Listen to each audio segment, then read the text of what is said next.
This guy is unlucky. Like 29 wins, 21 knockouts, and now he has 3 losses and 1 knockout. This guy started out his career in 2011, and he was in America at the time. He was doing a good job boxing his way, taking on undefeated fighters in his early career, just to prove himself against who was better than them and build up an interesting record resume at the time. So there was times he took on nobodies, but he proved himself. And by the end of 2015, he was doing an okay job. So what did he do? He proved himself again to take on Marcus Brown. Even though Brown knocked him down in the first round, but he got back up and knocked Brown down in the 6th round. And that round fight was so surprising because, like, the Serbian fighter managed to demolish round 2, round 4. He dominated round 6 by that knockout and finished the last 2 rounds off. I had 76 to 74 in favor of the fighter that should have won.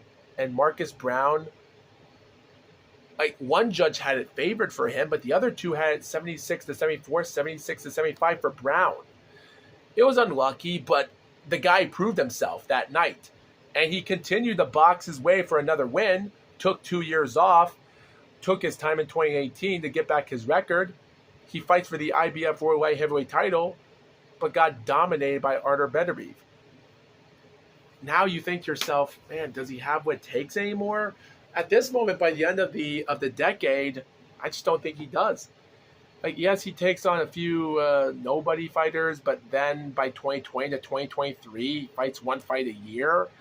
But then he defeats Sullivan Barrera. They finally get him back to the ranks in 2024 in March, and now he fights against David Morrell. David Morrell is trying to get his shot with Canelo Alvarez, his WBA regular super middleweight title.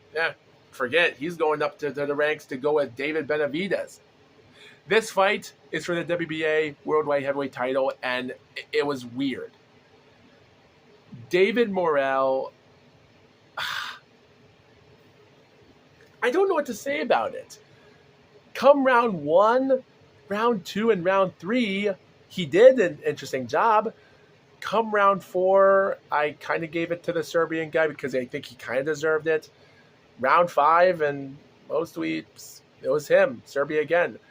I did give round 7 to him, like even round 10 and 11.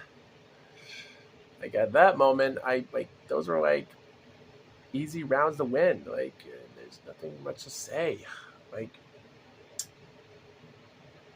those are like 5 rounds I gave for him at the time. Like, yes, David Morrell had round 12 in the bag. He had round 8.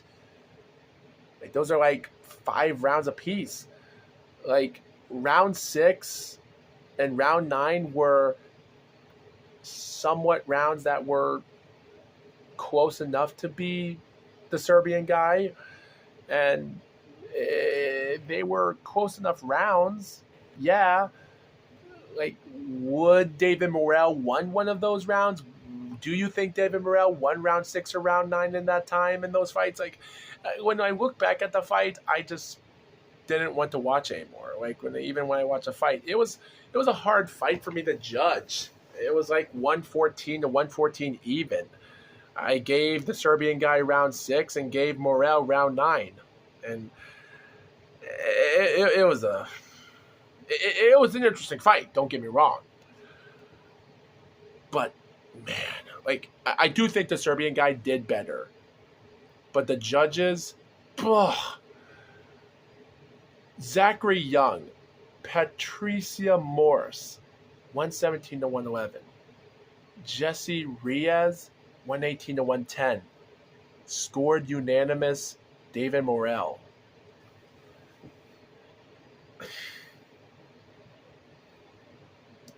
You know what? Guys, the only thing I'm going to say is I will give credit for the Serbian guy, Hot Rod. After recovering from his loss with Artur Beterbiev, I don't think he has what it takes to be a champion, but not a greatest fighter of all time, but still, for this, his career in boxing is just so unlucky. And at the end of the day, it just keeps getting worse by the minute. He loses against a Canadian guy born in Russia in 2019. Marcus Brown, a hype job bust, and now David Morrell, that had no business being in the light heavyweight by this fight. It's ridiculous, and I'm just shocked at how the fight ended. It's even ridiculous for anyone to say that this fight deserved to go down to the wire. Like, it went down for what it was, but what the judges saw that day, I'm considered that David Morrell, he needs to learn more. Like, yes, he's rated number 4 in the light heavyweight as of right now, with David Benavidez at number 3. Artur Beterbiev and Dimitri Bivol, both light heavyweight champions in their original formats.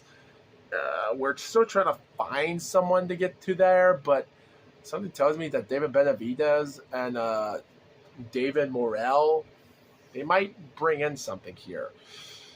But considering that, we just have to wait and see what happens in the future. But for now, it is what it is.